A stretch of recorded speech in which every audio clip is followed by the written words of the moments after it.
পৃথিবীতে কোনো জালেম টিকতে পারে নাই, কোনো ফেরাউন টিকতে পারে নাই, কোনো নমরুদ টিকতে পারে নাই। একটা রিক্সাওয়ালাকে যদি আপনি অন্যায়ভাবে থাপ্পড় দেন, সে আপনাকে মাফা করা পর্যন্ত আপনার গোলা মাফ হবে না। আর সেখানে রাজনীতির নামে এইভাবে মানুষের মারামারি করতেছেন, আপনারা ভয়ে ভয়ে মারামারি করতেছেন। একটু সবল করা দরকার, বোঝা দরকার, পরিস্থিতি বোঝা দরকার, সবাই মিলে কষ্টটাকে পুনর্গঠন করা দরকার। এই না করে আমরা কে কতটুকু মানে স্বার্থ নিতে পারে এই দিকে আবার ফোকাস করতেছি। ভাই এটা তো স্বার্থ হলো, যদি সত্যিকার অর্থে আমরা রাষ্ট্রকে ভালোবাসি, জনগণকে ভালোবাসি, তাহলে তো নিজেরা দায়িত্বটা ছেড়ে দিতে হবে। ভাই আমি তো দায়িত্ব পালনের যোগ্য না, আপনি যোগ্য, আপনি সামনে যান। ইসলামের সুন্নাত। ওমর রাদিয়াল্লাহু আনহু দায়িত্ব চেয়ে নিয়েছিলেন, ওমরের মতো কি একটা খলিফা আসবে? উমরের মতো খলিফা রাদিয়াল্লাহু আনহু তিনি দায়িত্ব চেয়ে নেন নাই, বরং তিনি পালাচ্ছিলেন যে আমাকে দায়িত্ব দিও না, তোমরা আমাকে তোমরা দায়িত্ব দিও না।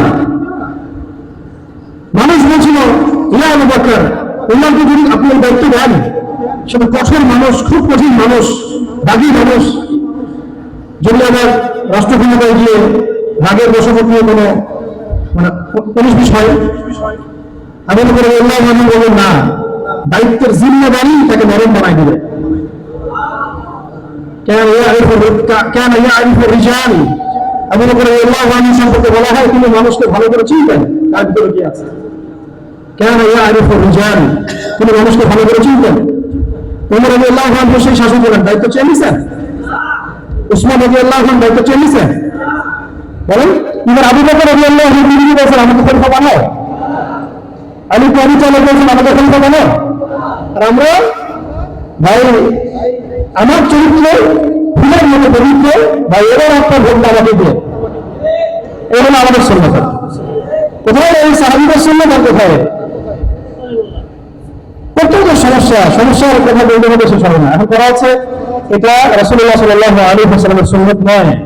যদি আমরা সত্যিকার অর্থে জাতিকে ভালোবাসি, উম্মাহকে ভালোবাসি, আমরা বলবো যোগ্য মানুষকে আল্লাহর সামনে নিয়ে আসুন। আমি কেউ কখনো বলবো না যে আমি যোগ্য, আমাকে দেয়। হ্যাঁ, এটা বলা যায় না এমন না, যায় তখন যখন স্পষ্ট দেখা যাচ্ছে যে এখানে সবগুলো অযোগ্যরা যোগ্য। এদের হাতে যদি যায় তাহলে এই রাষ্ট্র ধ্বংস হয়ে যাবে, এই দায়িত্বটা ধ্বংস হয়ে যাবে। তখন ইউসুফ আলাইহিস সালামের মতো বলা যায় যে আমি বিশ্বস্ত এবং আমি আমানতদার, আমাকে দায়িত্ব দেন, আমি করে দিচ্ছি। তারপরে সেটা একটা বড় জিম্মেদারি পালন না করতে পারলে কালকে কে আমাদের মাঠে কঠিন জবাব দিতে হবে। আলা কুল্লুকুম রাঈন ওয়া কুল্লুকুম মাসউলুন আন রাইয়াতিহি, তোমাদের প্রত্যেকের দায়িত্বশীল, প্রত্যেকের জাতীয় দায়িত্ব সম্পর্কে কি করা হবে, জিজ্ঞেস করা হবে। একটু ভাবেন না এই মানুষগুলো কিভাবে দায়িত্বের জবাবদিহিতা করবেন কে আমাদের মাঠে। কোটি টাকা লুটপাট করা, টাকা পাচার করা, সিন্ডিকেট করা, টেন্ডারবাজি করা, চাঁদাবাজি করা, মদ পান করা, মদের লাইসেন্স দেওয়া, বেশ্যাবৃত্তির লাইসেন্স দেওয়া, LGBT করা, মুসলিম ছাত্রদের উপর গুলি চালানো, কিভাবে জবাব দেবেন? কিভাবে জবাব দেবেন? আপনারা শুধুমাত্র ক্ষমতার মেরে পড়ে নিজেদের উপরে জাহান্নামকে ফরজ করে ফেলছেন, জাহান্নাম ওয়াজিব করে ফেললেন নিজের উপরে, শুধু ক্ষমতা ভোগাই। ক্ষমতা ভালো জিনিস না, যদি ক্ষমতা যেতেই হয় বা ক্ষমতা যদি অর্জন করতেই হয় তাহলে ইসলামের জন্য করতে হবে, আল্লাহর জন্য করতে হবে। সেখানে গিয়ে আল্লাহর জমিনে আল্লাহর দ্বীন কায়েম করতে হবে এবং সেটা হলে প্রত্যেকটা অমুসলিম তার অধিকার ফিরে পাবে, তাদের উপর কোনো জুলুম করা হবে না।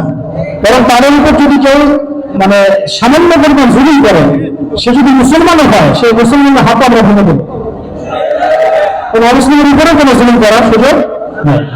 এই জিনিসটা এই ইসলামিক পলিটিক্যাল ভিউ, এটা নিয়ে আপনাদের অনেক পড়াশোনা করতে হবে। করেন তারপরে দেখবেন কি চলতেছে সারা বিশ্বের মধ্যে।